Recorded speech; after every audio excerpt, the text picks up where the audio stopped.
Science day రోజు మనం నేర్చుకోవాల్సింది ఏంటంటే కొత్తగా ఏం చేయొచ్చు, మనం కొత్త ప్రాజెక్ట్ ఏం చేయొచ్చు. చంద్రయాన్ చేశారు, అంతకుముందు ఉందా? లేదు. ఎంతోమంది సైంటిస్ట్ కష్టపడి తయారు చేస్తే చంద్రయాన్ వచ్చింది. అట్లాగే ఎన్నో ప్రాజెక్ట్స్ మనకు అంతరిక్షాలు పంపించారు మన వాళ్ళందరూ.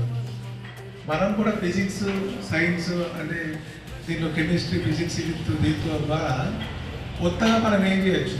ఎలక్ట్రికల్కి సంబంధించిన కానీ, ఎలక్ట్రానిక్స్ సంబంధించిన కానీ, యూస్ఫుల్ థింగ్స్ కానీ పుస్తకాలు ఉండే కాకుండా థింక్ చేసుకునే డెవలప్మెంట్ ఎక్కువ వస్తుంది, ఆలోచించే శక్తి ఎక్కువ వస్తుంది. ఈ ప్రాజెక్ట్ తయారు చేయడం వల్ల తయారు చేస్తే దానిలో ఏం వస్తువులు వాడుతున్నారు, దాన్ని ఎక్స్పెక్ట్ చేయడానికి ఎన్ని ప్లస్ అంటే ఏంటి, మైనస్ అంటే వైర్లు, స్విచ్, బ్యాటరీస్, ఇట్లా ఇవన్నీ కూడా పంపు తిరగాలంటే ఏం పెట్టాలి, ఇవన్నీ మీకు ఆలోచన డెవలప్ కావడానికి సైన్స్ ఫేర్స్ చేస్తూ ఉంటాయి.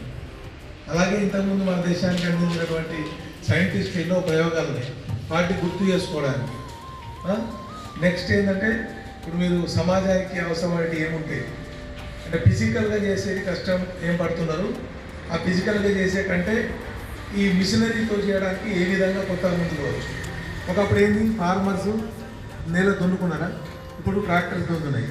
రకరకాల మట్టి బుల్డోజర్, జేసీబీలు తీస్తూ ఉన్నాయి, లోడింగ్ చేసే డంపర్లు వచ్చినాయి, చాలా డెవలప్మెంట్ వచ్చినాయి. మరి ఇవన్నీ ఎవరు? సైంటిస్ట్లే.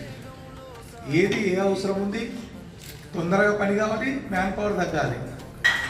అలాంటి మీరు ఆలోచించి అరే వీళ్ళకి చాలా ప్రాబ్లం ఉంది, ఇది ఒకటి తయారు చేస్తే వీళ్ళకి ఉపయోగం ఉంటుంది అనే కాన్సెప్ట్ డెవలప్ కావాలి.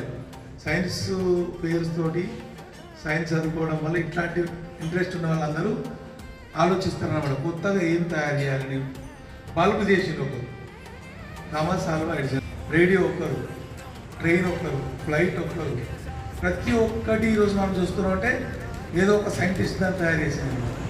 మీరు కూడా వాళ్ళని ఆదర్శంగా తీసుకొని డెవలప్ చేయడానికి ఇలాంటి ప్రాజెక్ట్స్ మీకు ఉపయోగపడతాయి.